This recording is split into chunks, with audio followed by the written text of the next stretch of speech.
छह नुकात की तसनीफ के बारे में। तो सवाल ये पैदा होता है कि छह नुकात किसकी तसनीफ थी? छह नुकात के पेश होते ही उन नुकात के खिलाफ मजबूत मौक़िफ़ इख्तियार करने वाली सियासी कायदीन के खिलाफ रियासती कार्रवाइयों से अपनी तवज्जो हुकूमत की तरफ हो गई।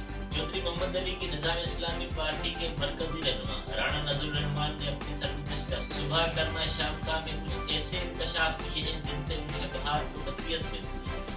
राणा नज़रुल रहमान ने लिखा है कि वो हिज़्ब इख्तिलाफ के नेशनल कॉन्फ्रेंस में शरीक थे और शेख मुजीब की आमद और वापसी के दोनों मनाज़िर उन्होंने अपनी आंखों से देखे। उनके दावे के मुताबिक शेख साहब मुस्लिम कमर्शियल बैंक की गाड़ी में आए और उनकी वापसी महकमा इत्तलात हुकूमत पाकिस्तान की गाड़ी में हुई। उनके मुताबिक कहा जाता है कि छह नुकात अयूब खान के सेक्रेटरी का अल्ताफ गोहर के ज़हन की पैदावार थी ताकि हिज़्ब इख्तिलाफ की सफ़ों में शगाफ डाला जा सके। शोबा अबलाग आम जामिया कराची के साबिक चेयरमैन डॉक्टर ताहिर मसूद के मुताबिक जिन दिनों वो कोर्ट रिपोर्टिंग किया करते थे उन्हीं दिनों अदालत ने इस मुकदमे का फैसला सुनाया था। उनके मुताबिक एक सहाफ़ी ने अल्ताफ गोहर के बारे में यही बात लिखी जिस पर अल्ताफ गोहर ने अदालत का दरवाजा खटखटाया।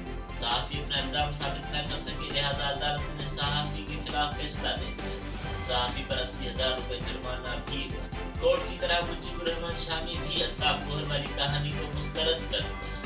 मुजीबुर रहमान शामी कहते हैं कि शेख मुजीबुर रहमान को अल्ताफ गोहर या मगरबी पाकिस्तान के किसी दानिश्वर की जरूरत ही न थी, क्योंकि मशरकी पाकिस्तान में ऐसी सलाहियत रखने वाले बहुत सारे लोग मौजूद थे।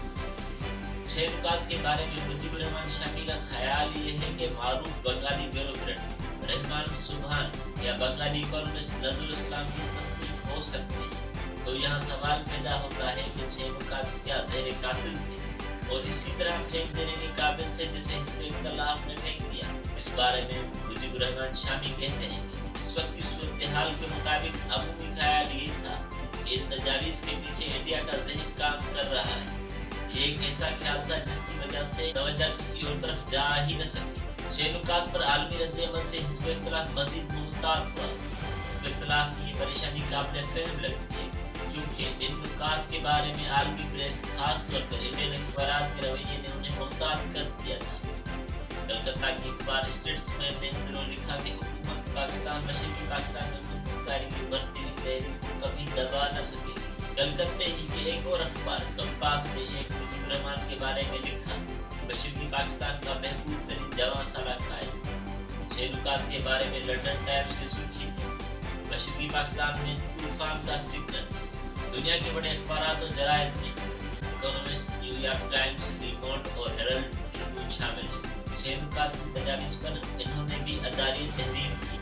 जाहिर है कि छह नुकात की ऐसी गैर मामूली कवरेज किसी भी विधन को मुब्तला कर सकती थी। शामी साहब का ख्याल है कि अगर लाहौर कॉन्फ्रेंस में नुकात पर गौर कर लिया जाता तो ये हिकमत अमली बार्गेनिंग चिप बन जाती, जिसकी वजह से शेख मुजीबुर रहमान के साथ मामला तय करना आसान होता।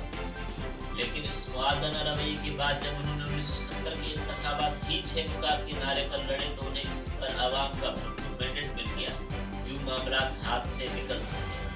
इंतखाबात के बाद भुट्टो साहब ने हुकूमत साजी के लिए शेख साहब से मुज़ाकरात जरूर किए, लेकिन इस वक्त तक देर बहुत हो गई। एक राय ये भी है कि मिस्टर भुट्टो और सदर यहिया खान अवामी लीग को मेजॉरिटी वोट हासिल करने के बाद भी इक़्तिदार में हिस्सा शराकत चाह रहे थे, जिस पर शेख मुजीब राजी न हुए और